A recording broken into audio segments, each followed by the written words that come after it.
Are you looking for ways to boost engagement in the Spanish classroom? Sometimes it can be a real struggle. Cue struggle bus. But I have 3 tips for you, plus a bonus tip at the end, so make sure you watch all the way until the end to catch that bonus tip. At the time of filming, it's 2022. We're about to enter the holiday season, and you know what that means. People are checking out. They're checking out mentally. People want to be with their family and friends and food, and they want to just chill, okay? We've been working for a couple of months, and we're all over it. We're all over it, okay? So, what do we do in the Spanish classroom to boost engagement? What do we do to keep everyone interested? Well, here are some things that you can do starting tomorrow to get engagement as high as ever in the Spanish classroom. Pájaro enojado. Pájaro enojado is one of my favorite go-to games. So basically what I do is I take what looks like an angry bird, and it's this stuffed animal, and I pass it around to music. So I play music in class on my JBL, and they pass it around,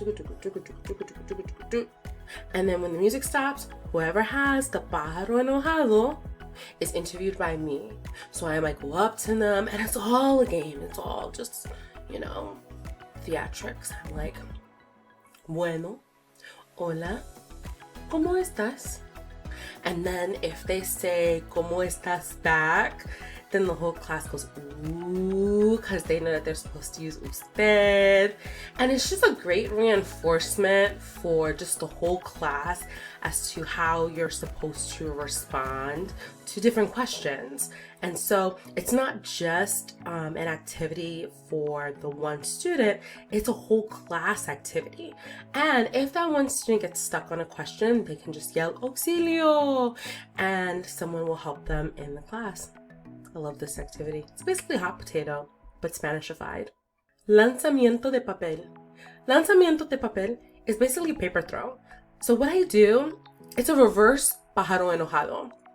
What I do is I take a piece of paper and I write on it a question. And then I take it, give it to the student crimples it up, and then they pass it around to the music. Okay, so all right, we're techno music in here. Okay, so great. They get the paper, whoever gets the paper. And the first time I played this, they were so scared because they thought that I was going to interview them. But alas, it was the reverse. They were able to pick who they wanted to interview in class. And so they opened up the paper and then they picked fulanito. And they were able to interview fulanito. A lot of times they pick their friends, people who, they normally wouldn't go in class to participate. So it's a really fun activity. It's an empowering activity because it gives that teacher power to the students. So I love this activity. The students love this activity.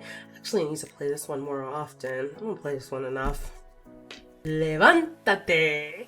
Levántate is another activity to music where the students all get up, as the name suggests, and they walk around the classroom. They just walk to the music. They walk, they might dance, stroll, whatever they want to do. And when the music stops, whoever they're next to, they both look at the board, and whatever I have projected on the board, it might be a question, they have to ask and answer the question to each other. They don't know beforehand what the question is going to be. So the question might be, ¿Cuántos años tienes? And then they have to ask and answer that question to each other. Both people have to participate. I'm kind of the ringleader, overseeing everything that is going on. So it's kind of a fun activity where everyone gets to participate, and you can encourage students who are shy by participating with them. So I'm sure you're dying to know what this bonus is. It's actually kind of like a multi-bonus. The bonus is the music. Music is the thread that binds all of these activities together. So if you are looking for some good music, subscribe to this channel. I put together playlists throughout the year. I update playlists, and it's just, I really try to work hard to read the students and what type of music they like, and I put the music together, put it in playlist, and I refer to them in class. I'm thinking about starting Spotify playlist. Comment below if that's something that you would like me to do. Would you like Spotify playlist instead of YouTube playlist? Let me know. I like YouTube playlist, but I know that some schools that can be a little tricky. Anyhow, also remember, music can be used as a social justice tool. Read more about that aspect in my blog post, which I'm going to link below. It's related to this topic. Anyhow, hope you guys enjoy this video. Like, comment, subscribe, do all the things. Join the tribe. Adios, hasta luego. Mwah, un beso. Ciao.